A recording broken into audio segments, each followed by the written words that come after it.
What's going on, guys? Welcome back to another video. So we're almost at the tail end of our road to Scream 7. If you guys have been keeping up with the time of this release, Scream 7 is actually out in theaters. I've actually already seen the film, but I've just been behind on reviewing these movies. Just a lot of events in life, things, and other responsibilities I've had to take care of. So that's why I'm a little behind, and it's probably not the Scream review you were hoping to get this weekend, but you're going to be getting the Scream 7 review in the next day or two, so just be patient and keep a lookout for that.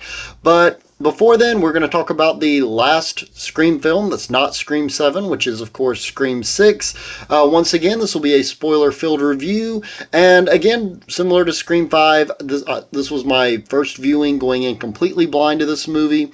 I obviously saw the trailers and the posters, so I knew it took place in New York, but that was really all I knew about it going in. And I will say, while I do think this is one of the weaker Screams, it's still a fun time at the movies. It still gets a lot of stuff right. Well, I guess it's not in theaters anymore, but it's a fun time at home, I guess, or, you know, however you decide to watch this movie.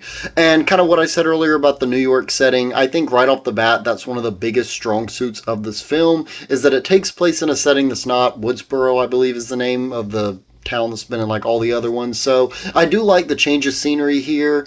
I enjoy the way that it kind of the scenery of New York plays into the Ghostface sequences. In fact, there's two of my favorite Ghostface sequences that heavily involves using the setting and atmosphere of New York City. One of those would be the ladder climb sequence from one apartment to the other when they're trying to climb on the ladder. Like, think the scene in Toy Story where Woody and Buzz are at Sid's house and the other toys are trying to use I think it's the barrel of monkeys to get him to climb back over. Think that scene, but obviously with, you know, a serial killer trying to chase them and they're trying to get into this other apartment across from him. So that was a really great scene. And then there's also the subway scene. I think it was hinted at in the trailers, if I'm not mistaken, and they have a poster too with Ghostface on a subway. Definitely one of the most iconic scenes of the series, and again, just very tense, and I love the way that it uses such a crowded area and metropolitan area, really, for these Ghostface scenes. It really just helps it to stand out amongst the other films in the best ways. Of course, we see the return here of Melissa Barrera and Jenna Ortega. I think both of these girls continue to prove themselves as worthy new leads, albeit temporary, yes. But we'll get to that more in my Scream 7 review.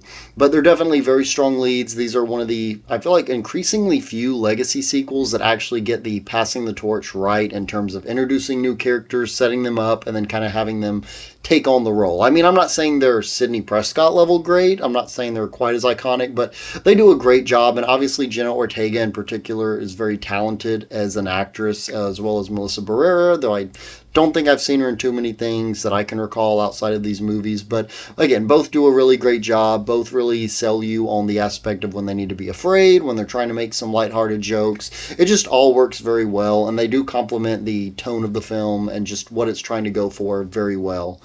I will say there's a lot of ties to the OG quadrilogy, so of course Scream 1 through 4. Some of it does definitely feel forced. In particular, I would say Hayden Panettiere's return definitely kind of felt a little forced and convenient.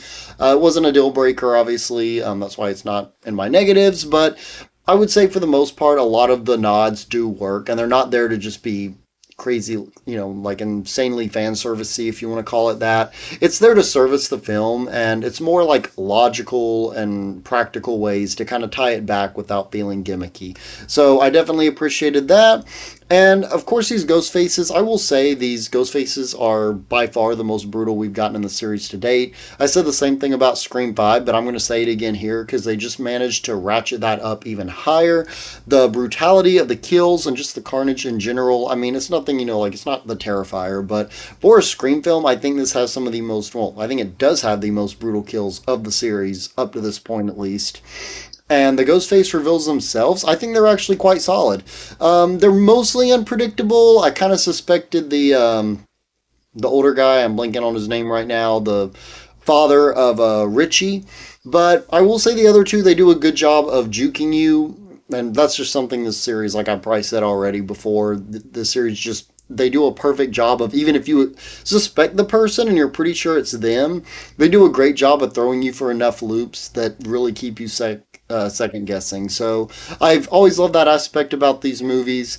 But as for the actual reveals, again, I think they work for the most part. I like the idea of Richie's family. Again, Richie is the Jack Quaid killer in the fifth movie. I like the idea of that family wanting revenge on their son's, or, son, brother, like three ghost faces. So it's, their family member's death. We'll leave it at that.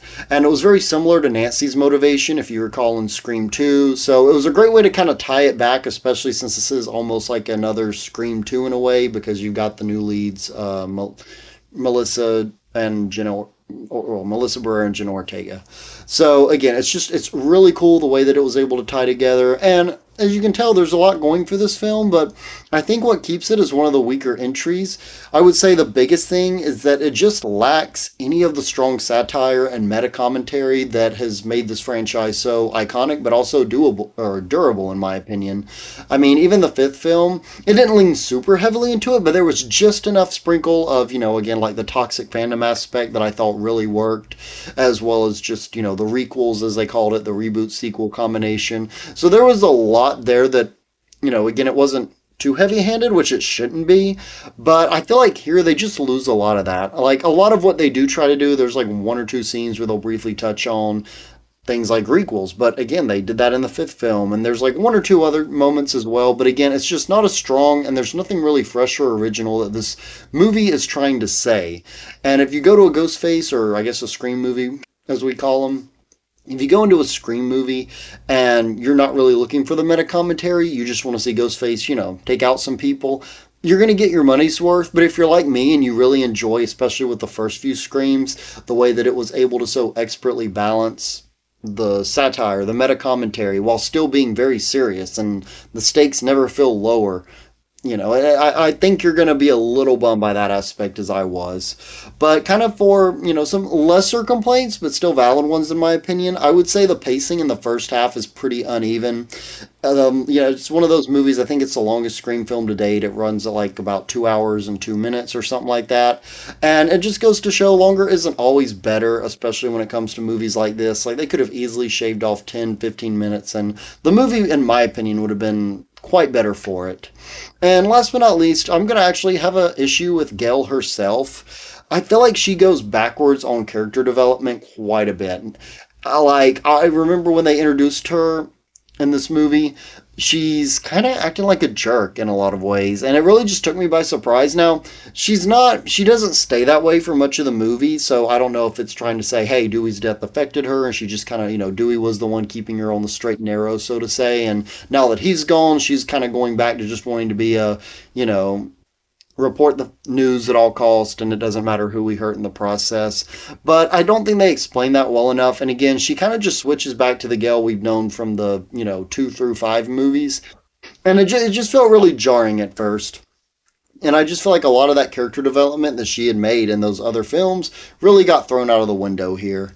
But all of that to say, as a whole, I enjoyed Scream 6. I mean, if you can't tell, I've enjoyed all of these films thus far, and I think Scream 6, while it's probably bottom 3, it's still a fine movie. It's still perfectly watchable. It's still one that I would go back and rewatch again. And, I think I might even like it more on second viewing, to be honest. There's so much to appreciate here, from the New York setting, switching things up, to the solid Ghostface reveals, the brutality of it, and the really tense Ghostface sequences themselves that I think rank among the series' best.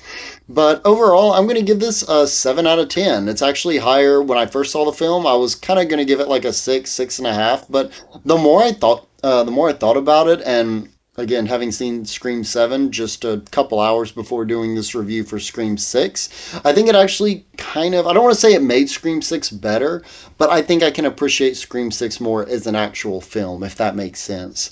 But just let me know in the comments down below, guys. What did you all think of Scream 6? Were you able to see it in theaters when it came out? Did you watch it recently like I did? Is it your favorite Scream? One of your least favorites? Just let me know in the comments down below. And as always, please be sure to like, comment, subscribe, and share this video. And I will catch you all later.